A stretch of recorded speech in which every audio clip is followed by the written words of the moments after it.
সুবোধ মল্লিক থেকে ঠনঠনিয়া শোভাযাত্রা রাজ্য বিজেপি নববর্ষের এই শোভাযাত্রায় ছিলেন দিলীপ শ্রমিক জগন্নাথরা।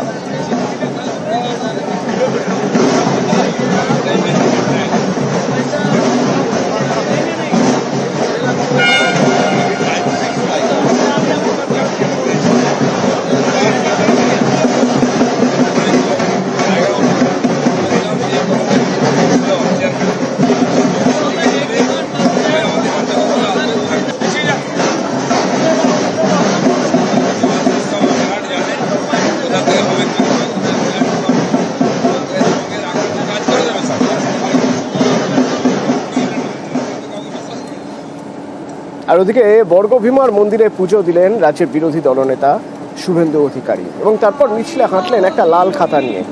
জানতে চাওয়া হলে তিনি বললেন আসলে এটা হাল খাতার দিন বটে, কিন্তু এটা হাল ফেরানোর খাতা। নিজের হাল ফেরানোর কথা বলবো, শুধু তাই নয়, বিহার রাজ্যের হাল ফেরানোর কথা বলবো।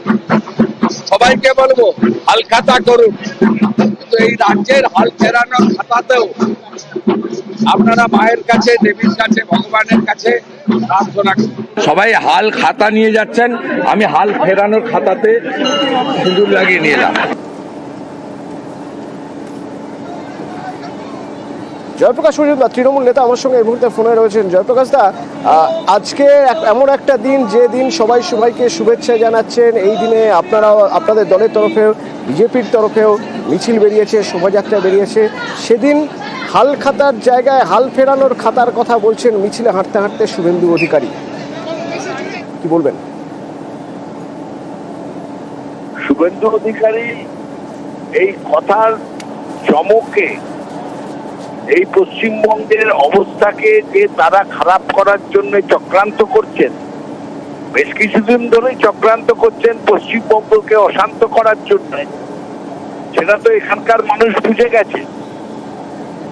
এটা মোতাবাড়িতে চেষ্টা করে করতে পারেননি, তারপরেই দৌড়েছেন মুর্শিদাবাদে, হাজার হাজার কোটি কোটি টাকা খরচ করেছেন, বিএসএফ কে কাজে লাগিয়েছেন এবং গুন্ডা বদমাইশদের হাতে টাকা পয়সা গুঁজে দিয়ে আগে থেকে অনেক চক্রান্ত করে, পরিকল্পনা করে বাংলাকে অশান্ত করার চেষ্টা করেছেন। ওয়াকফ বিল করেছে কেন্দ্রীয় সরকার, আবার এখানে এরাই আবার ওয়াকফ বিল নিয়ে প্রতিবাদে যাচ্ছেন শুভেন্দু অধিকারীরা। নিজেদের বিল, নিজেদের আইন, তারই বিরুদ্ধে এখানে মানুষকে ভুল বুঝিয়ে প্রতিবাদে নামছেন।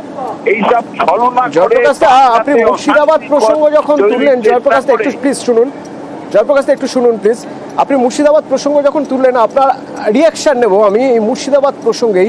দিলীপ ঘোষের বক্তব্য শুনিয়ে, দিলীপ ঘোষ যেখানে বলছেন নববর্ষে ঘর ছাড়া থাকতে হবে, ভাবা যায় না, একটু দিলীপ ঘোষের বক্তব্য শুনে আপনার রিয়াকশন নেব প্লিজ।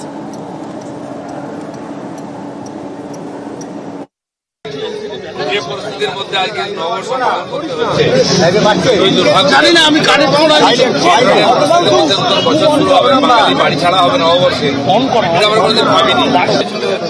এই ভয়ঙ্কর পরিস্থিতি, আর তার মাঝখানে আমরা নববর্ষ পালন করতে এসেছি। কোথায় রবীন্দ্রসঙ্গীত শুনবো, কোথায় নজরুল গীতি শুনবো, চারদিকে বোম বন্দুকের আওয়াজ শুনতে হচ্ছে, ঘর ছাড়াতে হাহাকার শুনতে হচ্ছে। এর চেয়ে দুর্ভাগ্যের, দুঃখের দিন পশ্চিমবঙ্গে আর কি হতে পারে? জয়প্রকাশ আপনি শুনলেন, দিলীপ ঘোষ বলছেন যে ভাবা যায় না নববর্ষের দিন কাউকে ঘর ছাড়া হয়ে থাকতে হয়। তাদেরই হাল ফেরত দিতে হবে, সেই দিল্লির কাছে ফেরত যেন চলে যায়।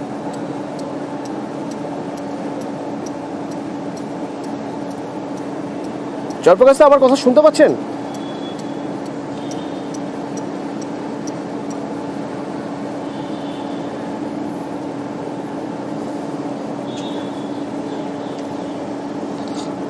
জয়প্রকাশ মজুমদার আমার সঙ্গে ফোনে ছিলেন, তৃণমূল নেতা, তার বক্তব্য শুনছিলাম আমরা। বলছিলেন যখন শুভেন্দু অধিকারী বলছেন হাল ফেরানোর খাতা নিয়ে তিনি মিছিলে হাঁটছেন, তার প্রেক্ষিতে বক্তব্য শুনছিলাম। জয়প্রকাশ দা, এদিকে দিলীপ ঘোষ নববর্ষে ঘর ছাড়াদের কথা বলছেন নববর্ষের দিন ঘর ছাড়া হয়ে থাকতে হবে, ভাবা যায় না, কি বলবেন?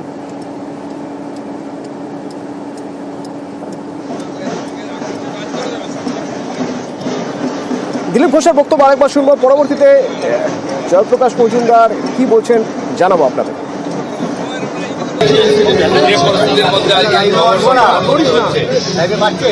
জানি না, আমি কানে বাড়ি ছাড়া হবে নববর্ষে, এটা আমরা কোনোদিন ভাবিনি। এই ভয়ঙ্কর পরিস্থিতি, আর তার মাঝখানে আমরা নববর্ষ পালন করতে এসেছি। কোথায় রবীন্দ্রসঙ্গীত শুনবো, কোথায় নজরুল গীতি শুনবো, চারদিকে বোম বন্দুকের আওয়াজ শুনতে হচ্ছে, ঘর সারাদের হাহাকার শুনতে হচ্ছে। এর চেয়ে দুর্ভাগ্যের দুঃখের দিন পশ্চিমবাংলায় আর কি হতে পারে? জয়প্রকাশ দা, আপনি মুর্শিদাবাদ প্রসঙ্গে বলছিলেন, দিলীপ ঘোষও মুর্শিদাবাদ প্রসঙ্গে বলছেন নববর্ষের দিন কাউকে ঘরছাড়া হয়ে থাকতে হবে, ভাবা যায় না, কি বলবেন? অচেনা হয়ে থাকতে হচ্ছে কেন?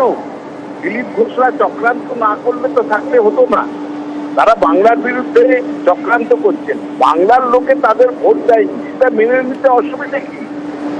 এই হতাশার রাজনীতি থেকে তারা ষড়যন্ত্র করলেন। দিলীপ ঘোষ, শুভেন্দু অধিকারী, সুকান্ত মজুমদাররা হাজার কোটি টাকা খরচ করে তারা বাংলাকে অশান্ত করবেন, আর সেই অশান্তির খোলা জলে মাছ ধরবেন, এটা তো হতে পারে না।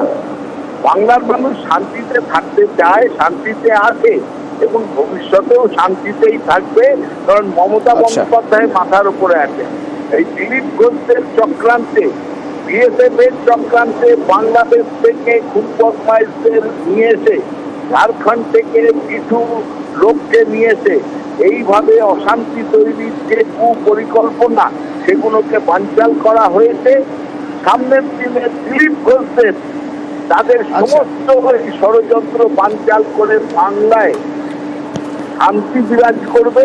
আর দিলীপ ঘোষদের বলে দিচ্ছি, সাবধান, আর চেষ্টা করবেন না বাংলাকে অশান্ত করার, তাহলে কিন্তু রাস্তায় আপনাদের মানুষ যদি দেখতে পায় তার ফল ভালো হবে না।